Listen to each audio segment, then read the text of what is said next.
Hello and welcome to the latest edition of The Run of the Race. I'm Mark Warwood. Interesting card at Ascot on Saturday, none more so than the race number 5 in which Thistle Test You was beaten at odds on. We'll get to that race in due course, but we'll start at the top with race number 1. It was the Glenroy Chaff Maiden over 1200 metres and it was won by Bruce Almighty. With Radiant Blue Friars Princess between those. Nearing the home corner, they approach the 450. Return leads them up to the bend from the favourite Bruce Almighty. Looking for the way clear back behind them. Perfect Harmony coming into the home corner from Son of the Sun and Attila's Dream. Bruce Almighty squared off with Return. Perfect Harmony a length and a half away, called upon getting into the clear from Son of the Sun. Bruce Almighty though reaches the lead. Now draws a length and a half to Return with 100 to go. Perfect Harmony down the outside giving chase, but it'll be Bruce Almighty too good. Bruce Almighty cracks his maiden from Perfect Harmony and Son of the... It's taken a little while for Bruce Almighty to break his maiden, but he did it on Saturday. He looked like he was having a bit of a think about it halfway down the straight, but he pulled away to win by about 2 1/4 lengths. It was a new personal best, albeit by only 0.1. I think what you saw on Saturday from Bruce Almighty is as good as he gets. I think he's now going to struggle to win in Class 1 company, but he broke his maiden and he did it on a Saturday. So he doesn't make the file. I think the Forgive horse is Attila's Dream here. Was bumped about 1,000 metres from home, was also keen in the run and also wide, and when came back, Attila's Dream had a lame off hind. Forgetting Radiant Blue here, balanced 1,000 metres from home, but it was the latest poor run from this horse after making a debut that rated at plus 11.0. And I will follow Son of the Sun here, third in the race on Saturday. Didn't get the cleanest of beginnings.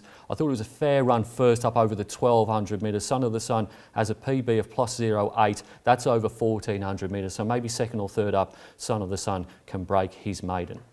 Race number 2 at Ascot on Saturday was for the 2-year-olds. It was the Salinger Plate over 1,100 metres and it was an impressive win by Watch Me Dance. At the 550, leaving the riverside, Mindari goes through now, gets 3/4 out. Danny Yelverton posted in the cheap seats outside of those. A length and a half, Dom to Shoot coiled up behind them from Warm and Fuzzy, and they're being followed at the head of the others on the outside. Watch Me Dance, who's coming around them deep. Mindari and Dow Danny together. 200 left to go, and Dow Danny over on the outside reaches the lead. Further back, Dom to Shoot runs on, so does Watch Me Dance. Our Danny shortening stride, Watch Me Dance and Dom to Shoot, hauling it in. They'll go to the line together, little in it. Watch Me Dance, Dom to Shoot. Watch Me Dance won on debut at Bunbury, and not too many 2-year-olds do what she did that day, coming from the back of the pack to win. And it was a very similar run on Saturday, fastest sectionals, and posted a figure of minus 1.5. More of that in a few moments' time. Looking at the file, Forgiving Mindari here led the race after starting quite well. Now, the intention from Connections was to take a sip. That's what they told the stewards, but started too well. New personal best by over 7 lengths. So I thought it was a really good run in the circumstances when things went wrong at the start. Forgetting Zadok, now not even the David Harrison polish could help this 2-year-old. I thought it was a very poor debut, plus 9.0. Clearly not one of the better ones in that yard. And you have to follow Watch Me Dance here. New personal best by over 9 lengths. And if you're looking at the Karrakatta Plate in a couple of weeks' time, or a little bit longer than that actually, you see clearly one of the top seeds. And she's a ladies' horse as well and having lots of fun with the Steve Wolf camp.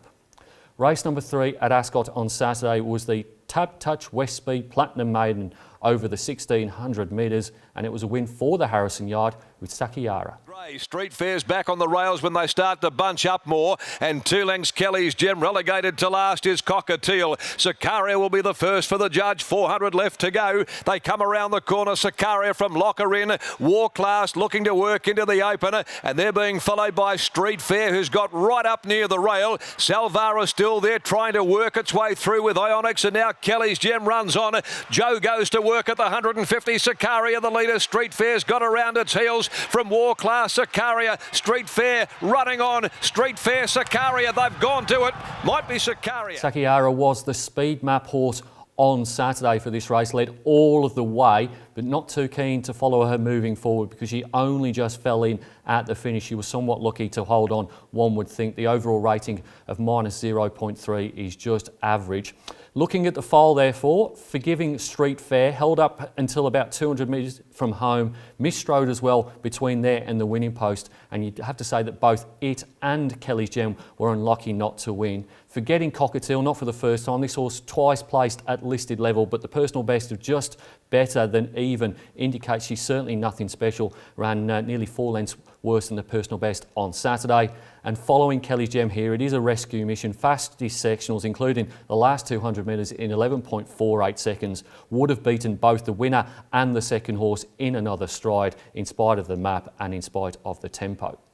Race number 4 at Ascot on Saturday was over the 2100 metres. It was the Varley Lynn Lynch handicap, and it was won by the Cerise and White galloper Morning Song. Down on the inside for Johnston Porter. He saved every inch of ground following Juicing Carrots to the quarter. Sacks on, sacks off. Here's Burning Pride peeling off around them now. Getting around Blue Tracer. Crystal Valley on its back, looking for a run back inside of those. Here comes Lenny. And Pat Chirac's got right up near the rails at the top of the home straight by the 250. Juicing Carrots joined by Morning Song quickly. Navy Blue between them. 2 lengths behind those. Then here comes Lenny. But Morning Song with 100 metres left to travel, kicks away. Morning Song's in front. It's got them done. All interest in the minor placings, but Morning Song, beautiful ride, wins it from Pat Chirac. Morning Song over-raced a little bit on Saturday, but she still managed to post her third win in her last 4 starts. It was a very moderate tempo, plus 4.5 to the 600, and Morning Song ran over the top of them, albeit in not a flash figure, it has to be said.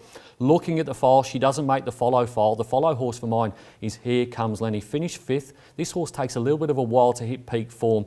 It was his second run following a freshen up on Saturday. He cast a plate in the run as well. I think if anything's worth following out of this race, it's Here Comes Lenny in a couple of starts' time.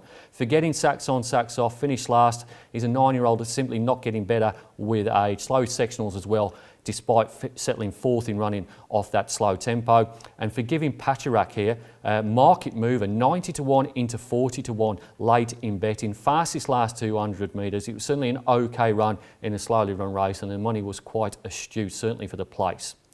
Race number 5 at Ascot on Saturday was one of the main events. It was the Julie and Mike's birthday handicap, and the reason why it was so anticipated was the return of This'll Test Ya. However, This'll Test Ya was beaten by Shinju. Then over on the outside, Beethoven from Damn Ready. A gap then of 2 lengths. State Attorney Zatorio. Back last of all is Dacio. This'll Test Ya. The flying mare led them at the 400, and she'll spin around the corner leading Shinju. Catherine Wheel. Hoboken back there 4th and 2 lengths to Beethoven. This'll Test Ya to the 250. Shinju's testing her. It's This'll Test Ya, and on the inside, battling back Shinju, This'll Test Ya, there together, This'll Test Ya trying to lift from Shinju, State Attorney climbing out of the ground late, but Shinju reaches the lead. Shinju's got there. A new personal best by Shinju by 5.8 lengths, fastest split from the 6 to the 400 metres, and Chris Gangemi after the race reckons this horse is listed level at the bare minimum. So it looks like he's going to go on and run some decent races this preparation. Just on This'll Test Ya, she ran 3.5 lengths faster to the 600 metres than she'd done in any of her previous starts. And if you go back to her best run where she rated minus 7.2, the split was plus 1.5 and then minus 8.7. So she didn't go all that hard early in her best run, but she came home like a steam train. They're going to have to find a way to settle this horse, otherwise she's not going to go very well against decent company. But I'm not sacking her because clearly she has got heaps of ability. Forgiving Catherine Wheel, if we look at the file here, new personal best by almost 2 lengths, was held up from the 350 to the 100. I thought this was a very good run and possibly a little bit unlucky not to win. Dacio is the forget horse, last all of the way. Now Dacio's got a personal best of minus 3.6, which is just not good enough to mix it with this type of galloper. And following Catherine Wheel, now I don't mind being proven wrong, and she proved me wrong on Saturday. I thought the speed map was horrible for her. I thought she wouldn't like the fast tempo. But it was a really, really good effort, minus 6.3, expecting Catherine Wheel to elevate from that and to go on to bigger and better things. It's now time to take a break on the run of the race. We'll be back after the break to have a look at the quaddie leagues.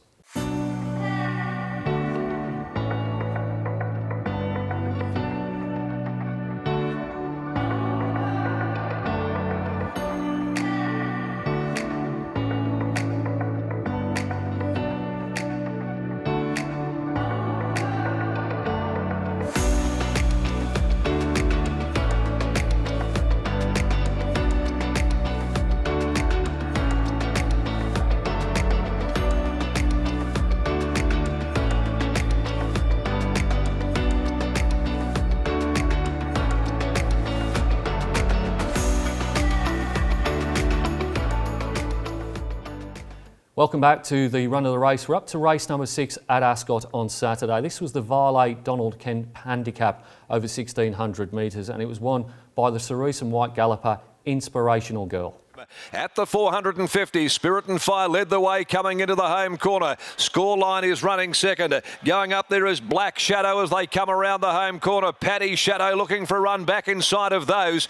And then on the rail, Fancy Fox getting chopped out slightly. Here comes Inspirational Girl right down the outskirts of the track. Scoreline reached the lead. Paddy Shadow, Skin and Tins, Inspirational Girl trying to hunt it down. Skin and Tins, Inspirational Girl go to Scoreline. Inspirational Girl dive, got the neck clear. And I love fast tempos because they generally mean that the fastest horse or the best horse wins the race. There was no doubt at all that Inspirational Girl was the best horse going into this contest. She did play up on the way to the gates under Peter Hall, hence the drift from odds on to odds against, but she got the job done and she makes the file. She's the follow horse here. The saddle slipped at the top of the straight for Peter Hall, came home with the fastest sectionals nonetheless. She now probably goes for a spell. She's showing signs that she's had enough, but her performance was certainly that of a horse that's capable of going certainly through a couple of the grades. So she's the follow horse. The forget horse is Jaspara, out the back all of the way. Personal best of minus 0.1 was the worst of the 11 starters going into the race, and Jaspara didn't improve that. And you have to forgive Skinny Tins here. She quartered her near hind bumper and also came back with an abrasion to her near fore coronary band. Ran really well in the circumstances, minus 1.2 to finish third, and put a pen through that. I think Skinny Tins is better than that and can certainly win a graduation in the next couple of starts. Race number 7 at Ascot on Saturday was the feature race. It was the Detonator Stakes over 1,800 metres, and it was a first listed win for Arctic Stream. Cougar Express by the 550, about to approach the home corner. Wrigley on top by a length. Harry Thomas off the steel with his ears ridden off in seconds placing. Over on the inside to Red Publisher, tracking up well as Wrigley hangs right off the fence, and Red Publisher can go through quickly to join him. Then came the big show, Arctic Stream, Star Exhibit well back, not doing anywhere near enough. Inside the 200, Harry Thomas joined Wrigley. Red Publisher on the rail. The big show keeps coming from Arctic Stream. Arctic Stream on the outside, the big show. Harry Thomas, Arctic Stream reaches the lead. It's Arctic Stream home in the Detonator. This race was all about Star Exhibit, and unfortunately he did not turn up, so it meant for a win for the second favourite in Arctic Stream. He is a token selection, has been the follow horse out of this race. He was 3.5 lengths off his personal best, but he did do what he needed to do, and he came home with the fastest sectionals. The Forgive horse is Wrinkly, led on his first race beyond 1,600 metres. He was only about a length worse than he was in the Scenic Blast over 1,200, and we all know his sweet spot is in the middle there. Ascot 1,500 metres, here's his go. And you have to forget Star Exhibit, unfortunately, came home in 11.34, 22.32 and 34.14 last year off what was a similar tempo to win this race. This year he came home in 11.88, 23.46 and 35 flat. He simply didn't try, and I think retirement is beckoning for the two-time Perth Cup winner. Race number 8 at Ascot on Saturday was the All Flag Signs and Banners handicap, and it was won by Tommy Blue. Second is Comes a Time. Miss Conteki down on the inside is third, being followed then by Ex Celestial, who's travelled up well. Forest War with no luck out in the cheap seats, covering extra ground. Eurasia strung up near the rail, followed by Holy Ghost Specialism. Celebrity Queen's going to need a ton of luck from back there. They've kicked off the corner. They're sprinting Tommy Blue. Over on the outside, Comes a Time together. It's Tommy Blue responding. Holding Comes a Time for the moment. Forest War starting to get out, running on Miss Conteki, Eurasia, but Tommy Blue's got them done and done to a dinner. Tommy Blue coming away. It was a calculated ride by Smoke and Joe and Tommy. Not a fan of this race at all. Very slowly run, plus 4.4 to the 600. It mapped very differently on paper than it did on the turf on Saturday. Tommy Blue led all of the way. He'd never settled further than 5th in running before in his life, and most people thought the stablemate Miss Conteki would lead. When Tommy Blue found the front and went this slow through the first half of the race, the complexion of it changed completely. And looking at the foal, there's only 2 horses in it. Forgetting Excelsior, last start win was only plain. Slowest last 4, 6 and 800 metres on Saturday, and also does a fair bit wrong behind the gates. Forgiving Celebrity Queen was held up the entire straight. Fastest last 2, 4 and 600 metres, was given no chance whatsoever given the tempo. And you have to follow Celebrity Queen here. She's clearly the best horse in the race, but the gate and the tempo were hugely problematic on Saturday, and could understand why she drifted in the market, and but I wouldn't be jumping off. Race number 9 at Ascot on Saturday was the final race on the card. It was the Crown Sports Bar handicap over 1,200 metres, and it was won by the well-bred Long Beach. Rocky Path, Be Quick is going up now in the centre. Kiko Snag right back after being trapped deep, followed by Long Beach. And then on the rails, Heavenly Affair, Mr. Genoa from last around them. Very deep on the corner, Rose Bush and Horizon. Into the home straight though. Nanga Parbat led the way from Lipstick Flickers. 2 lengths, She's a Light called upon. Lipstick Flickers had reached the lead at the 200. Lipstick Flickers got the better of Nanga Parbat. She's a Light battling away, but it's Lipstick Flickers down the outside. Long Beach is coming with a mighty run late. Long Beach might get there. Dive, yes he did. Long Beach has got up in the last. Long Beach, his second win from 2 starts this preparation. He's from a very smart family, the family of Respondent, State Solicitor and others, and he had the fastest sectionals to win on Saturday. I think he's clearly the follow horse here. He's still eligible for graduation grade, a bit like Inspirational Girl was in this meeting, and I think he'll simply win again if he finds the right type of race with the right type of tempo. Came home -7.3 the last 600 metres. Really good performance by Long Beach. The Forgive horse is Mr. Genoa, was wide, also came back with blood in his mouth due to a lost tooth. He lost a bit of ground at the start. The intention was to go forward. It all went wrong on Saturday for Mr. Genoa. He's the Forgive horse. And Forgetting Akiko, now ridden off speed and really didn't finish off all that well. It's having its first run for Martin Allen. I think they've got to go back to the tactics to let this horse roll, but even so, I think Akiko is going to struggle to win a Saturday contest at Ascot. That wraps up Detonator Stakes Day at Ascot on the 22nd of February. Let's have a look at the meeting in its totality, and it was all about race number 5. The best overall rating was Shinju, -6.8 for Shinju, and also the class rating as well, -6.9. Very good performance by Shinju. I think that's a horse and a race worth watching. It's going to be very interesting to see what Anjurant does next with this or Texture. Looking at the fastest closing sectionals, well, Celebrity Clean absolutely flew home the last 200 metres. Zatorio and State Attorney are also in the file, 400 metres and 600 metres respectively. It's time for our second and last commercial break on the run of the race, after which we'll have a look at PR Tipstar. Better your betting experience with Tab Touch. Watch Sky Racing and race replays on the go. Get free Giddy Up premium form. Access your winnings faster with past the post payouts. And keep your winnings if there's a protest. Better your betting experience with Tab Touch. You know the score. Stay in control. Gamble responsibly. Welcome back to the final segment of the run of the race. It's time to look at PR Tipstar 2020 Ascot and Summer. We're up to round number 5 on Saturday. And the best possible score, wasn't a high scoring round again. 1,802 points was the maximum you could have got. You needed to have your best bet on Shinju, who paid $15 and $2.60 the place. One person who had his best bet on Shinju was Max Duff. Max is one of our older competitors. I think he's in his 80s. He's won this competition now twice in its duration. He scored 1,492 points on Saturday. He had Bruce Almighty, Morning Song, Shinju, Inspirational Girl, Arctic Stream, Tommy Blue and Long Beach. So a good day in the competition and probably a very good day on the punt as well for Max. Congratulations to you. Looking at the overall leaderboard after 5 rounds, there's 18 rounds in this competition and Dave Brady is back on top. He's the first person to get to 4,000 points. He leads from Panda 003 and Honey Bear 665. Still 13 rounds to go. The next round is on the 29th of February. There's 2 feature races on that day. Let's have a look at the last 3 editions of the Ascot 1000 Guineas. And to a mighty roar from the crowd, they're racing.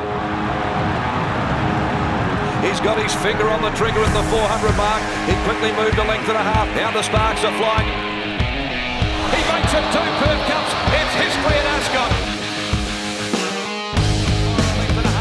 Precious Memories, Fontaine Bleu winding up as well. Awakened at the 150 though in front from Precious Memories, and just like fire, Fontaine Bleu. It's Awakened in front from Precious Memories. Awakened desperately ridden however, and Awakened wins the 1,000 Guineas. Awakened beat home Precious Memories just like fire.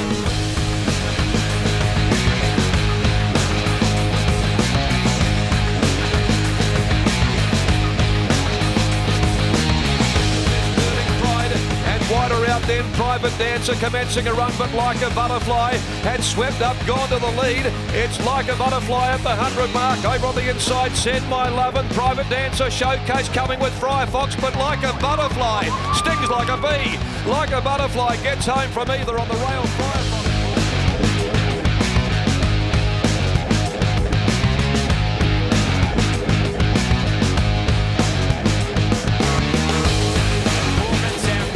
Clear at the 250, the Bolton, Ping Me Another on the inside. Bralita 5, Vintage Stock coming through. Adornment joins in on the outside. Bralita 5, Adornment joins in strongly. Ping Me Another and Vintage Stock. Look at Pike going to work. Adornment grabbed the lead, drew clear, and Adornment has won from Vintage Stock.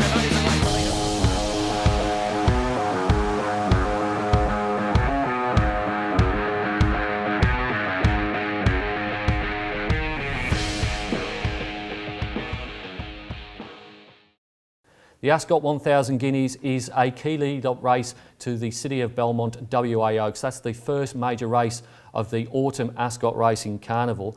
Another big race on Saturday is the Lex Piper Stakes. It's named after the former Vice Chair of Perth Racing in Lex Piper, and it's a key lead-up race to the Sweps WATC Derby. Let's have a look at the last 3 years. And to a mighty roar from the crowd there racing. He's got his finger on the trigger at the 400 mark. He quickly moved a length and a half. Now the sparks are flying. He makes it 2 Perth Cups. It's history at Ascot. Regazzo Euro is clear. Western Temple's giving chase. And now Gangbuster hooks around them, gets into the clear and finishes hard. So Western Temple, Regazzo Euro about to be joined by Gangbuster. Western Temple's fighting hard, but Gangbuster with a head in front, drawing clear, and Gangbuster goes home to beat Western Temple by 3/4.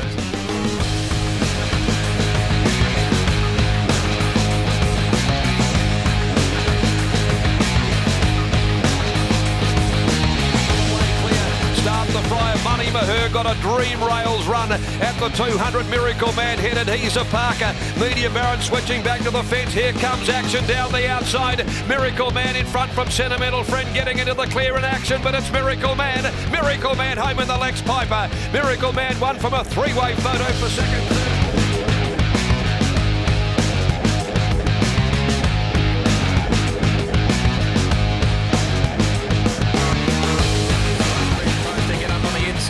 And behind them is Final Hearing, racing inside the 250. Regal Powers putting in down the outside, and Fred Dagg's come from last with a brilliant run.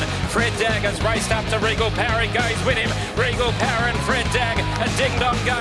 Regal Power, Fred Dagg, but Pike, he usually gets there in a photo. He's done it again. A brilliant performance out in front.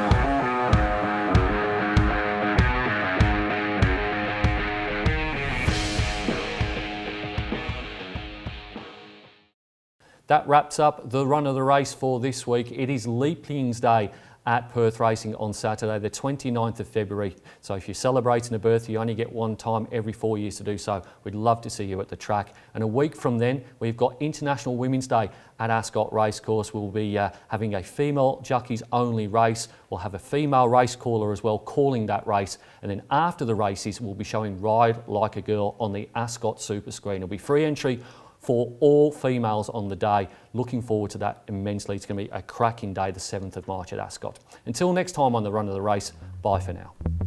He makes her bid for a little piece of history.